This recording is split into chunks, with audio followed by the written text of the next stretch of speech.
Welcome to Recap King. In this video, we will explain Impedagore. This movie tells the story of a woman who inherits a house in her ancestral village, but she is unaware that the villagers have been trying to locate and kill her to remove the curse that has plagued them for years. What is the hidden secret behind the villagers' evil plans? Let's find out in Impedagore. Impedagore begins by showing the conversation between Maya and Dini over the phone while the two are on guard at the toll booth. Maya then confides that she is always visited by a man driving an old car who often passes the toll booth and always stares at her. That night, the man returned to the toll booth where Maya was on duty and again looked at her with a sharp gaze. After paying the toll ticket, Maya assumed that the man would leave immediately, but apparently, he parked his car somewhere and returned to the toll booth on foot. Maya, who felt there was something strange about the man, then closed the doors and windows. Knowing her friend was scared and worried about her, Dini then called the police to immediately go to the toll booth where Maya was on duty. The man driving the old car, known as Bimo, then banged on the counter window and asked Maya if he was Raheyu. Bimo seems to think that Maya is Raheyu.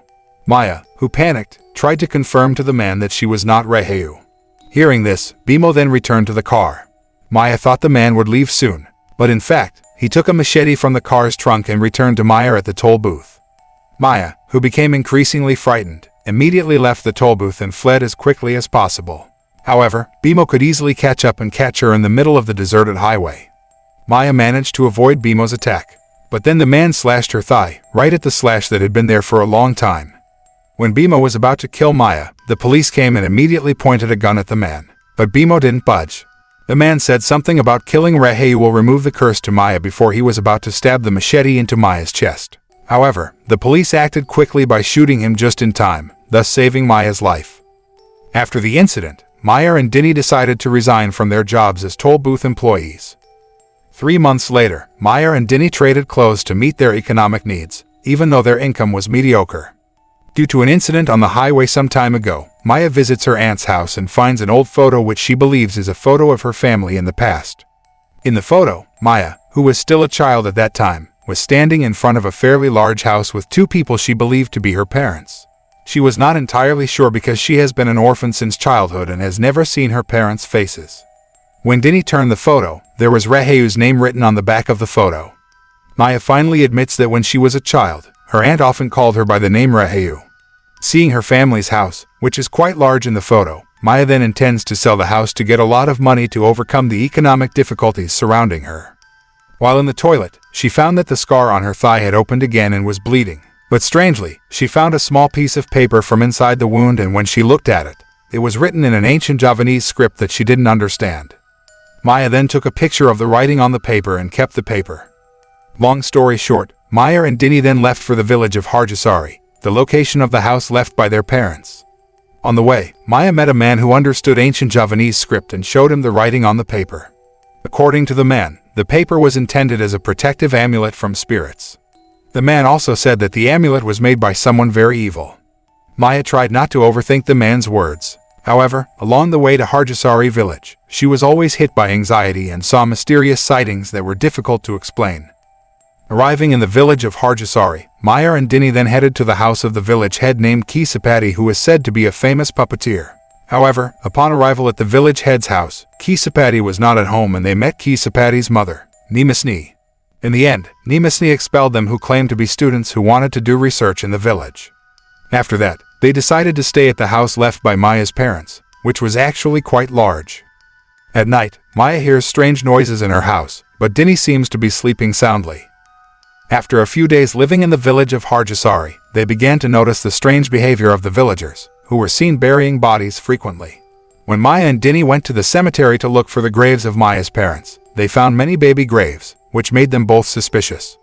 That night, there was a woman in the village of Harjasari who had just given birth. However, Kisapati, as the village head, immediately killed the newborn baby by drowning it. In the morning, Maya and Dini again saw a crowd of residents who were about to bury another baby body again. Finally, they met with Kisapati, who would lead the funeral. After that, Maya went to a food stall and met a woman named Radhi. Maya said that she lived in a large house that had been abandoned for a long time. Radhi then says that the big house is a cursed house that was once inhabited by the devil, and until now, the curse of the house has caused misery in the village. On the other hand, Dini, who was at home, was approached by two men ordered by Kisapati. They said that in the past, the owner of the house had bequeathed the house to his daughter, Raheu. Wanting to protect her best friend, Dini then admits that she is Raheu, the rightful heir of the big house. Knowing that Dini is Raheu, the two men then persuade her to enter the forest, attack the woman, and take her to a place where Kisapati and Nimasni are also there. Dini, who was helpless, finally died when Nimasni slit her throat and ordered Kisapati and the others to skin her. Nimasni then made Dini's skin a shadow puppet. Maya, who returned home and did not find Dini anywhere, then tried to contact her friend, but to no avail. She then looked for Dini's whereabouts throughout the village and asked for help from Kisapati, who promised to send people to find Dini's whereabouts. That night, Maya, who was frustrated because Dini had not been found, was then approached by a mysterious girl who told her to watch the procession give birth to a villager. Maya followed the child and spied on the birth of a baby. By peeking behind the hole, how surprised she was when she saw a baby who had just been born in a skinless state, and Kisapati, who was also there, then drowned the baby to death. Maya accidentally makes a sound and invites the suspicion of people in the house. But unexpectedly, Ratty helps her so that she is not caught and then invites her to her house. Ratty apparently already knows that Maya is Raheu. However, she was not like the other villagers who wanted to kill Raheu. When Maya asked about the skinless newborn infant, Ratty said that it is a curse and this village has been cursed for 20 years, where all newborn babies born in the village will be born skinless. That's why Kisapati killed all the babies. That's the reason there were no small children in the village. But Maya said that she met a little girl who told her about the delivery. Ratty immediately denied it and said that there had never been a child in the village since 20 years ago. Ratty then told her that once upon a time, a very rich man lived in the big house where Maya lived. The man became the village head and had many assistants, one of whom was Nimasni. The man has a son named Kidanawangso. After his father's death, Kidanawangso, who was interested in masterminding and making shadow puppets, inherited all of his father's wealth. Growing up, he was captivated by the beauty of a girl named Shinta and intended to marry her. After so many years of marriage, Kidanawangso and Shinta do not have children until it makes Shinta fall ill. Several years later, Shinta finally got pregnant and Kidanawangso was really very happy and took care of Shinta and their future child. However, after his daughter was born, Kidanawangso never showed her to anyone because it was reported that his daughter was born skinless. Soon, the whole village was shocked by the loss of 3 5-year-old girls in a row. In the villagers' panic, Kidanawangso then showed his daughter, who looked healthy and beautiful, to all the villagers. His daughter was named Raheu. The villagers then became suspicious of Kidanawangso, who they considered had a hand in the disappearance of 3 girls in the village. However, no one dared to say directly to Kidanawangso, until finally Kisapati dared to say that Kidanawangso had made a pact with the devil to treat his daughter's condition by killing 3 other girls. Disappointed with the accusation, Kidanawangso then killed people who were close to him, and then committed suicide. According to Ratty, since then, the village of Harjasari has been cursed. All babies born in this village will be born skinless. Kisapati, who served as the village head, then drowned the baby because, according to him, if the baby was allowed to live, it would make them miserable. Ratty said that once a baby boy was left alive, the situation was getting worse and worse, and now the child is being exiled in the forest.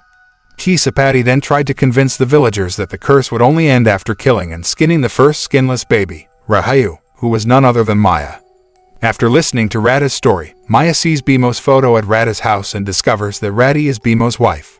Meanwhile, the villagers begin to gather and search for Maya's whereabouts after learning that the curse in their village has not ended.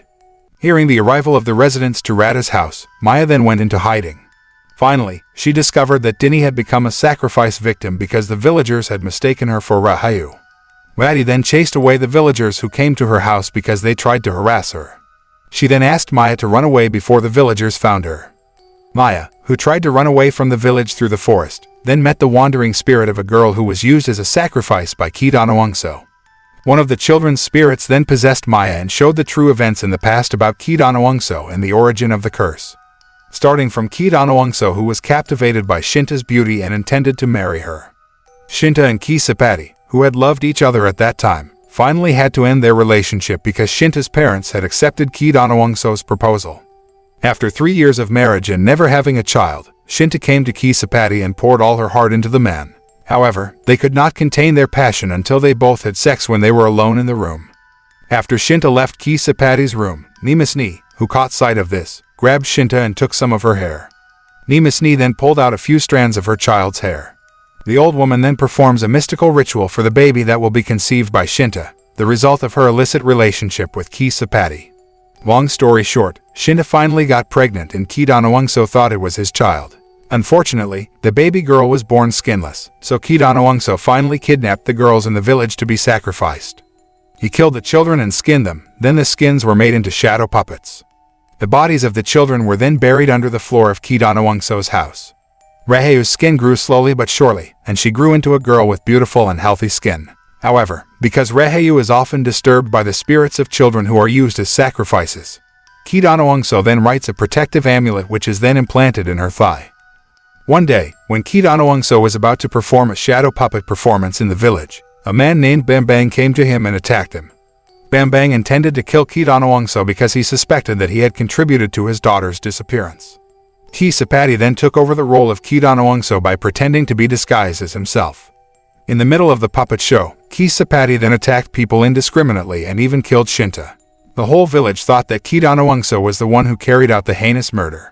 After that, Ki Sapati ended Ki Donawangso's life by slitting his throat and taking his shadow puppet. The three little girl ghosts then told Maya how to stop the curse by burying their skin that had been made into a shadow puppet along with their bones on the ground floor of Ki Donawangso's house. They then informed that Maya had to take the shadow puppets at Nimasni's house because they had been stored there. Long story short, Maya meets Ratty again and tells her how to stop the curse as said by the ghosts of the little girl. After successfully taking the shadow puppets from Nimasni's house, Maya and Ratty then went to Ki Donawangso's house and dug up the children's graves. Maya put the shadow puppets together with the girl's bones and reburied them properly. After that, the spirits of the three ghosts of the little girl disappeared and the curse ended. However, when Maya and Ratty were resting at Ki Donawangso's house, Nimasni came to them and did not seem surprised by what they had done. Nimasni then said that she was raped by Ki Donawangso's father while working in the house. She then gave birth to a son who was named Saptati. After Saptati's birth, she intended to avenge Ki Donawangso's family by making the curse. She then mobilized all the residents to catch Maya and skin her, while Ratty tried to escape. Maya was then taken to a place where Ki Sapati was already there and prepared to skin her to end the curse. But Maya said that the curse was over and revealed all the things she had done to end the curse. On the other hand, Nimasni told her son not to believe Maya's words. After Ki Sapati took a machete and intended to kill Maya, she then revealed that she was his daughter. She revealed the evil ritual that Nimasni carried out to curse Ki Donawangso's family, even though she knew that the baby Shinta was carrying was her own granddaughter.